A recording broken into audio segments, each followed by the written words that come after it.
This is a real story that wasn't intended as your cliche run-of-the-mill ghost story, and it's that casuality that really got me.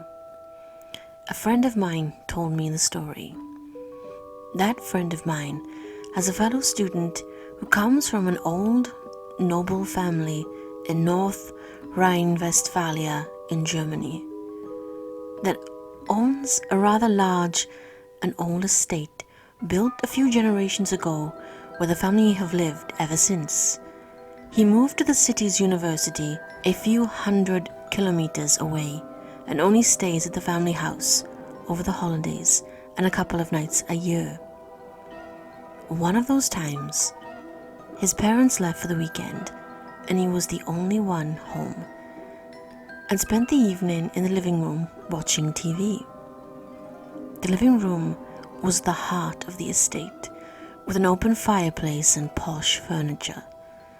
He was sitting in an old armchair he knew was older than himself and maybe even his parents. The armchair stood freely in the room, facing the TV, so that the closed living room doors were to his back. As you might have imagined, we now come to the ghost part of the story, as he heard clearly audible footsteps coming from the floor in the lobby downstairs. He turned the TV off and tried to listen closely when he heard them again. He knew he was the only one home and thought of intruders and whatnot. Maybe someone saw his parents leave and wasn't assuming anyone was home.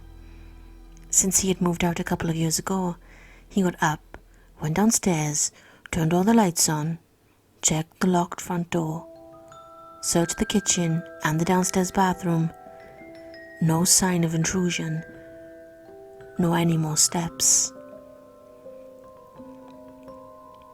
Relieved, he made his way back to the living room and continued watching TV. After some time, the footsteps left his mind. After all, it was an old house, and he wasn't used to its noises anymore. Then, after some time, he felt what he described as a chilliness suddenly filling the room, as if brought in by a light breeze. Once he noticed it, he was sure it hadn't been there before. Then the footsteps reappeared, but this time, right behind him, between the door and the back of his chair, sounding as if approaching him. He turned around hastily, only to find an empty room. The footsteps had disappeared and took the chilliness with them. Nothing more happened that night, but the eerie feeling remained. It wasn't ghosts per se he was afraid of, but he couldn't explain what had happened. The next morning, he tried to casually mention the weird experience to his father on the phone. His father wasn't surprised, though. Quite the contrary. He told him to call the priest, as it was probably just his grandfather, wanting to sit in his armchair and wasn't able to because it was occupied. Apparently, his father is used to calling the priest every now and then to speak a blessing and put souls to rest, and they experience steps, noises, or chilliness a couple of times a year that stop after the priest has visited. They had been doing this even while he was still living at home and never told him to not scare him. His father apologized for not thinking about that before leaving for the weekend, but nothing had happened over the last 10 or so months, and he simply forgot, as he was so used to the casual haunting.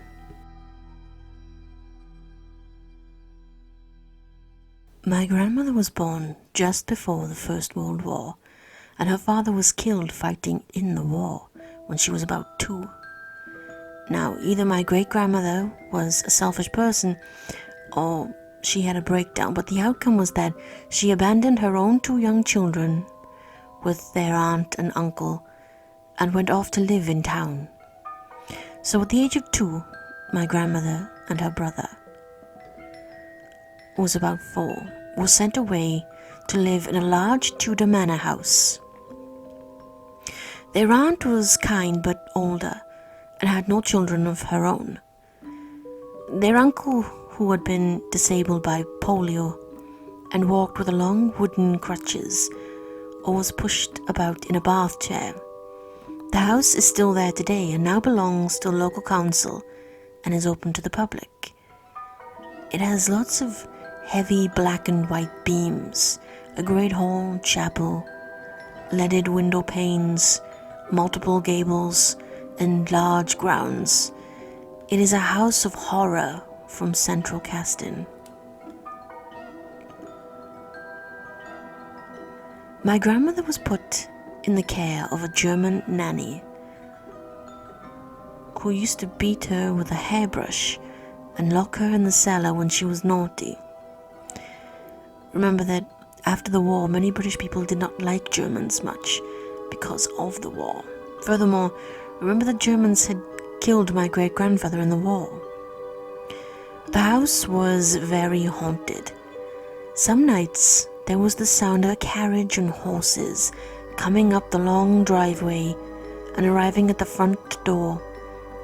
The family Great Dane dogs would bark and servants would rush to answer the door to find no one. Nowadays, you might assume that horses and carriages was something unusual, but in the 1920s, rural Britain, they were the most common form of transport. On one occasion, my granny's aunt looked up to see an old woman standing at the foot of her bed late at night. The old woman smiled at her, and Aunt B smiled back. The old woman then vanished. The entrance hall of the house had large stone steps as a floor. On one of them, usually covered by a carpet, there was what all agreed was a blood stain, a big one. However much the servants scrubbed at it, it would never come out.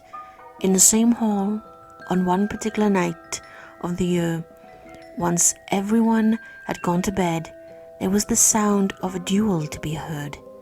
Swords clashed, feet stamped, there was shouting and screaming, but if you ever went to look in the room, everything was silent and nothing disturbed. My granny eventually got a new nanny, and that loved her like a mother and stayed with her for many years. Her older brother became an alcoholic and died young. The family lost a lot of money in the 1930s and had to sell the house. No one wanted big houses then, and they did not get much for it. My mother still has some old black and white photos of the house, and a few of the pieces of furniture shown in them. As a teenager, I in fact slept, and slept well, in the bed that the old woman manifested next to. I have been round the house as a tourist. It is big and dark and sinister. If someone were to give it to me, would I live in it? A difficult question, but the answer is no. Many years ago, when I was in college, I lived with my brother on and off. The house had a downstairs with a living room, dining room, kitchen, and master bedroom, and an upstairs with the kids' rooms on one side, a bathroom on the other, and a bit of space in between in front of the stairs. It wasn't really big enough to be called a room, but it wasn't exactly a hallway. They set up a futon for me, and that became my area. I remember thinking that the upstairs felt a little off, especially my niece's room. After a few months, I started sleeping on the couch downstairs, partly because the kids would disturb me in the morning, but also because I never felt right up there. There were several strange things that happened while I lived there. One night, my brother, sister-in-law, niece, nephew and I were at the table eating dinner. From upstairs, we heard one of my nieces talking dolls say something like, "I want to play with you."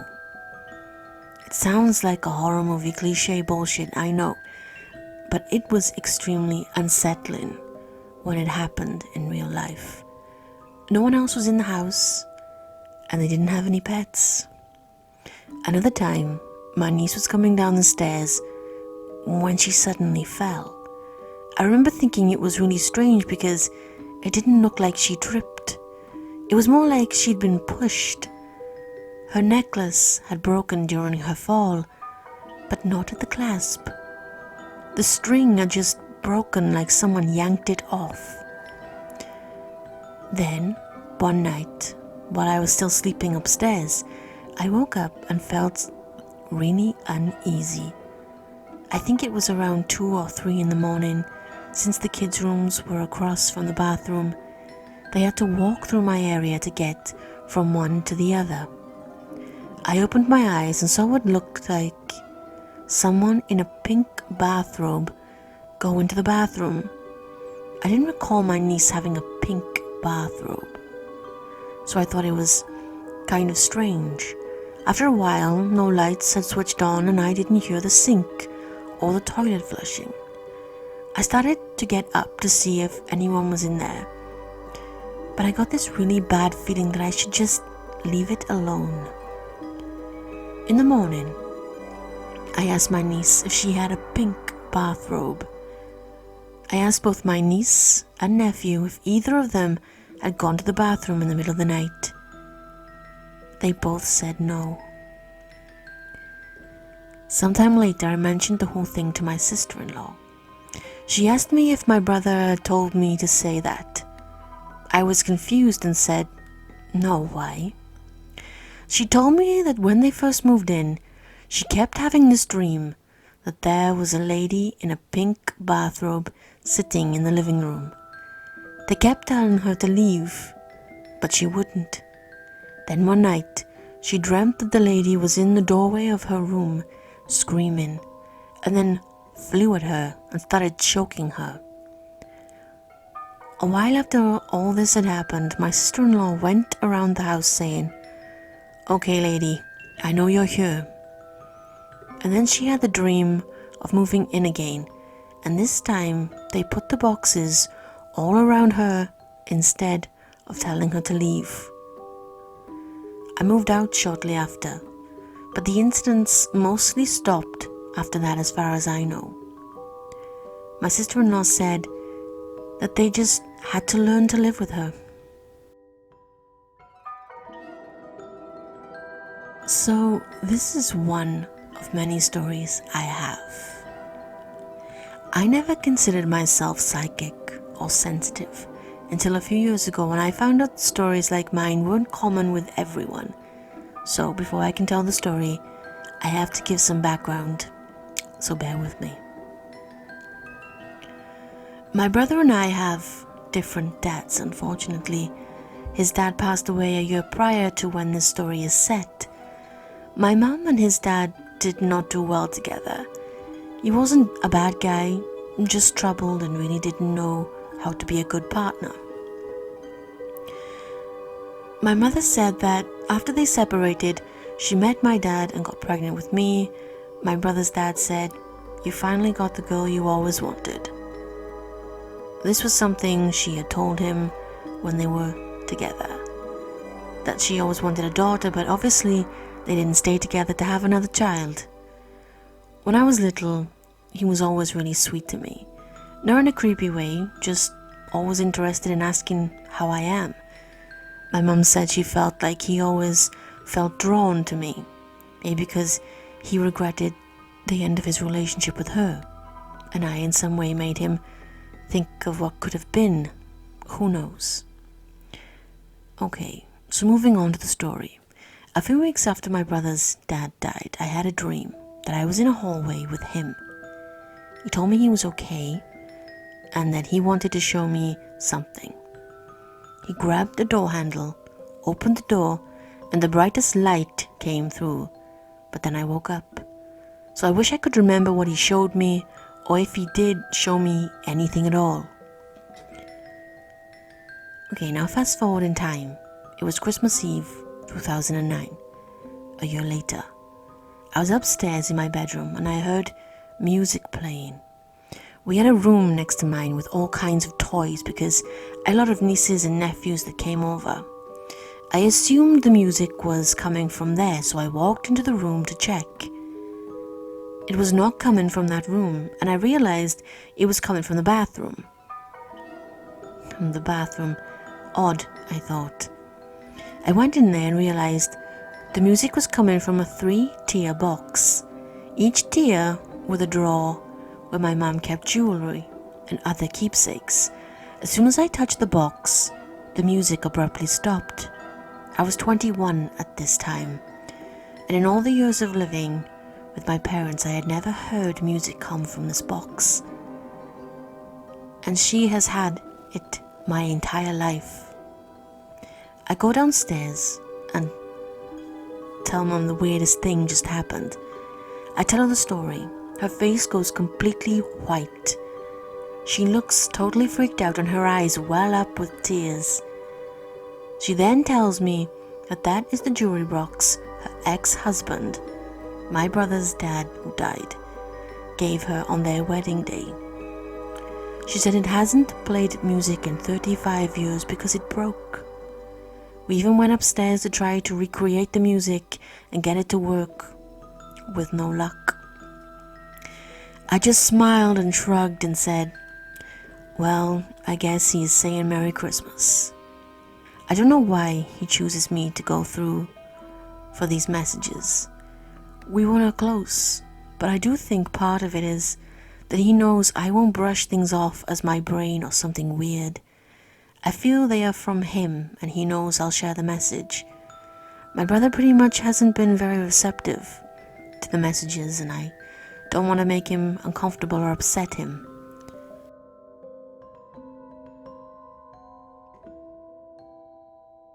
Strange things happen. It depends on whether you believe them or not. Oblige me to tell you about my own strange experience. Some of you may believe it. Others may dismiss it as mere propaganda. Whether it's the truth or not, it is left for your judgment. My name is Jaja. When I was only 10 years old, I was involved in an accident. I was traveling with my parents when a truck from nowhere rammed into our car.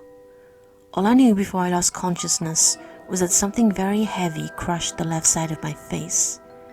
But I woke up in my room later without a scratch on me.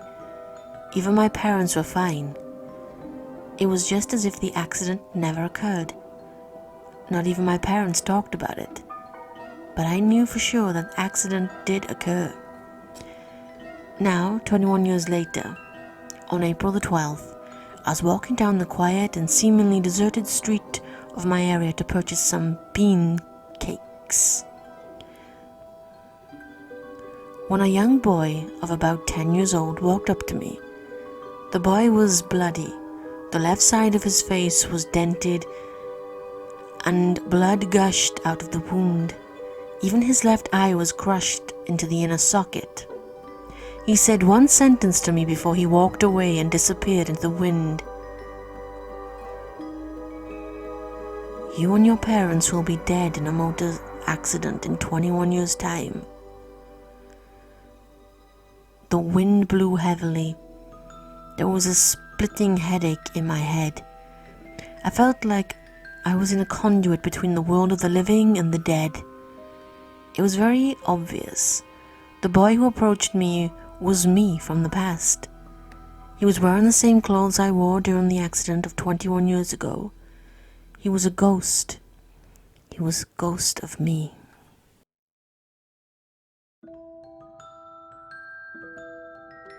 I never tell anyone this story as it reveals a past about myself I do not want to acknowledge or think about. I was young and stupid. However, I think it would be beneficial for me to put it out there in writing. I was raised in a family that never once dismissed the paranormal. In fact, we all kind of reveled in it. I mean, hell, I remember at 8 years old, my freaking grandma bought me my first ever ghost book called The Everything Ghost Book. So needless to say, I was pretty much always a weird kid. My family had always been superstitious and even sensitive to a point. My mom would always say things like, I have a feeling I'm going to see this person today. and she would always run into them somehow. My first real experiences started 10 years ago when I was 16 years old. My mum had found a cheap, foreclosed house in a ridiculously small town called Ponce de Leon in Missouri. Naturally, she fell in love with the house. My mom, my older sister, and I moved in not long after. I was homeschooled at this time, and I was not happy about moving to such a small rural area.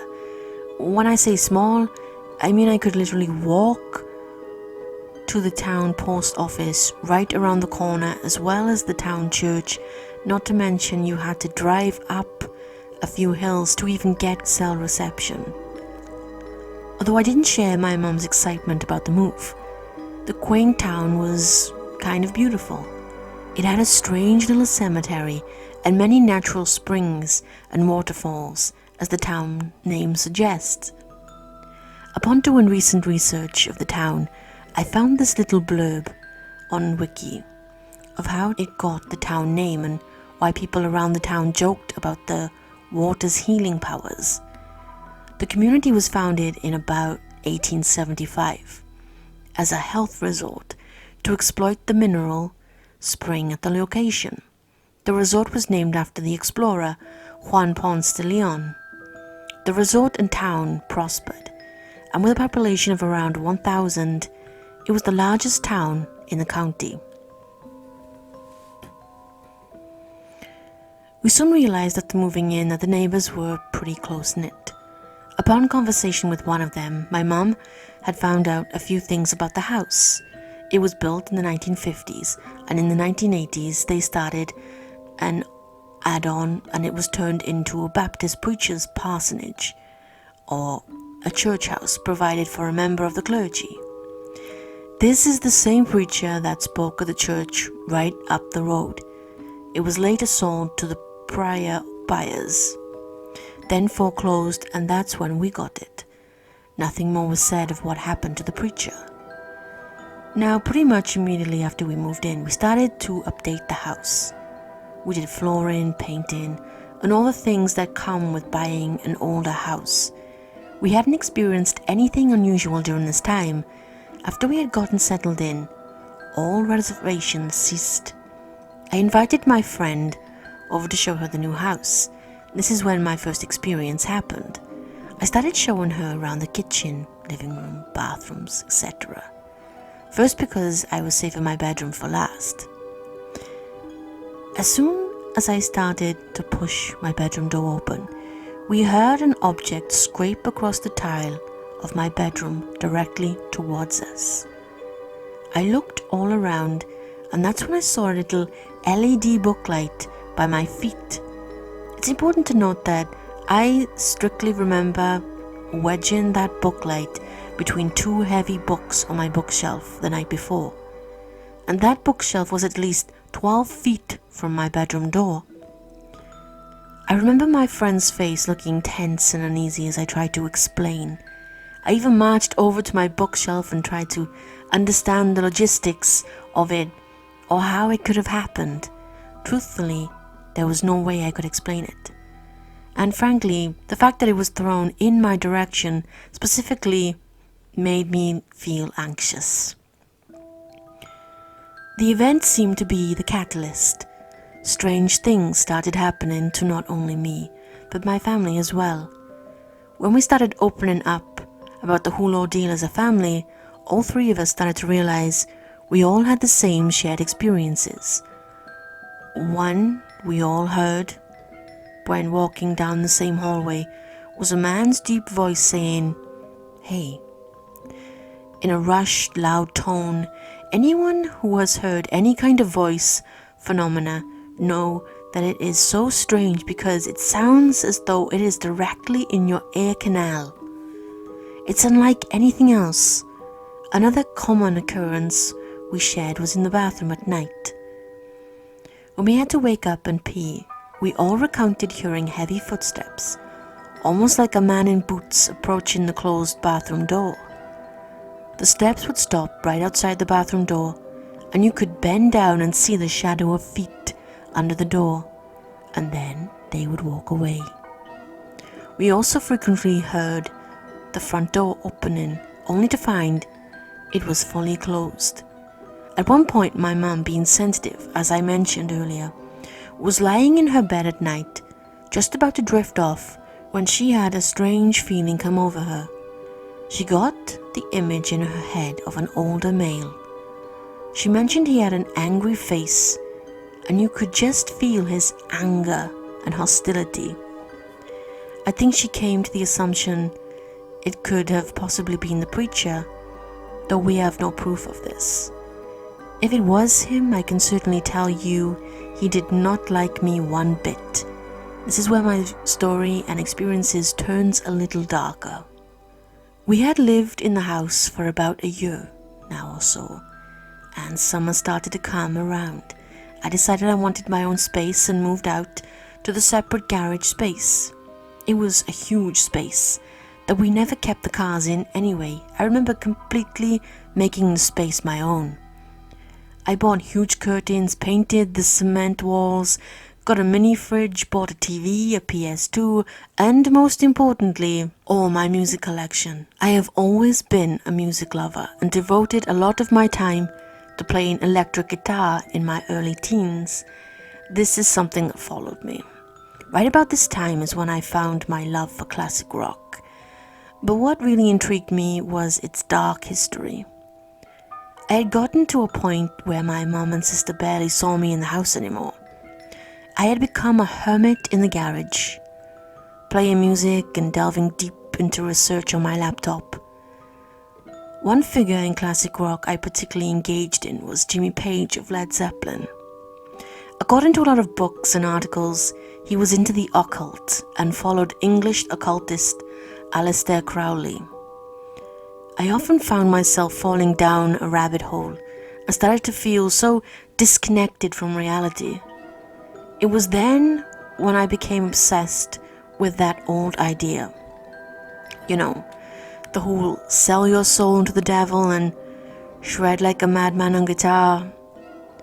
And one time while practicing, I believe someone or something gave me a little taste of what it would be like. There was one solo in particular I had tried to play a few times but could never quite hammer down. I had started to practice it again one day, started playing most of all the fast-paced solo perfectly. Almost without any effort on my part, I all but ripped my guitar strap trying to get my guitar off. It terrified me. Unfortunately, it wasn't enough for me to stop my isolation and research, though I didn't touch my guitar for a while. My friends that I had then were very like-minded, all very interested in the paranormal, occult, and other worldly things. My garage started to be a safe space for all the friends I had, and there were plenty of long nights partying and partaking in things no mom would be proud of. But we were rebellious, defiant teenagers.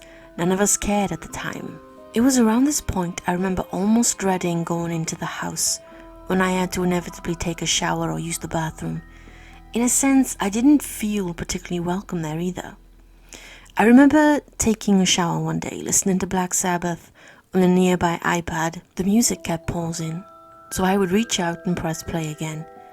This happened about 3 more times when I finally yelled, "I know it's you. Stop doing that."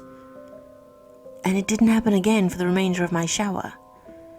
It could have been a coincidence or a technical fault for sure, but I remember being so bold towards what I thought was that old preacher man, almost feeling a hatred towards him. One morning when I was still sleeping in the garage, my mom busted through the door and started to throw all my things around. She was screaming, "I don't know what the fuck is going on in here, but something's gotta change. Something's not right." Her voice sounded angry, but I could hear the undertones of fear. Keep in mind, it's not like I had a huge pentagram spray painted on the exterior of the garage. As far as I knew, she had no clue of what I was looking into and what I had been experiencing. The intuition of a loving and concerned mother, I guess. She proceeded to rip down my posters and grabbed random items of mine and threw them outside the garage door onto the lawn. I I remember this like it was yesterday because I think it finally hit me how far things had gone. And seeing my mum so upset and ultimately scared, I think knocked some sense into me. It was then that I also moved back into the house, as it was turning to fall and starting to become too cold to stay in the garage overnight anyways. Ultimately, I purged anything I had that truly had any dark personal significance to me during my move back into the house. The last thing that happened, and probably the worst of all, happened to my sister. The only way I heard her story was by listening to her explain it to my mother. Even though I was completely moved into that house now, my family still kept their distance. I knew they felt something too. I felt as if I really divided my family. My sister had a job that required her to get up early in the morning when it was still dark outside. She was smoking a cigarette on the back porch, which was a direct view of the garage and the steep hill that runs alongside the detached garage. She said she saw a dark mass low to the ground. She first spotted it come from behind the back of the garage. It then started to charge down the steep hill towards the back porch where she was standing. She expressed to my mum she had never felt so much fear in her life. She quickly shut the back door. She also said she didn't believe it was an animal because it was charging towards her. There was absolutely no sound, no paws, hooves, or feet on the soft ground. The house seemed to go quiet after that. No voices or footsteps. Unfortunately, a few years later, my mum could no longer keep up during a harsh winter. Everything started to break and we didn't have the money to repair things. We couldn't even keep the house warm. We decided to leave. Most of our belongings were still in the house when we did leave. We came back a few times on warmer days to grab some more of our things. I started to see our old home become in a complete state of disrepair. Mold growing absolutely everywhere. Paint started to peel, and all the hard work we had put into it gone. It was harder for my mother to see. It was her first house she bought, and it killed her to just abandon it. It eventually went back into foreclosure. When I turned 20, I got my first apartment. That had to be blessed twice. I thought everything had gone back to normal at that point. I then met my now husband when I was still in my first apartment. He had no idea of my dark past and admitted to me that he felt something dark in my apartment. One night it got so bad he said he had to pray over me. I've had 2 apartments since then and we both don't sense anything inherently dark. Sometimes I wonder if it's truly left. I got in contact with a good friend who distanced herself from me during that dark time. I would actually consider her my closest friend. She recounts things very differently and said that I had definitely changed. She has a few stories of her own and things that I have said to her that were very unlike my true character. The crazy thing is I don't remember saying some of those things. I truly don't think I knew how bad it had gotten.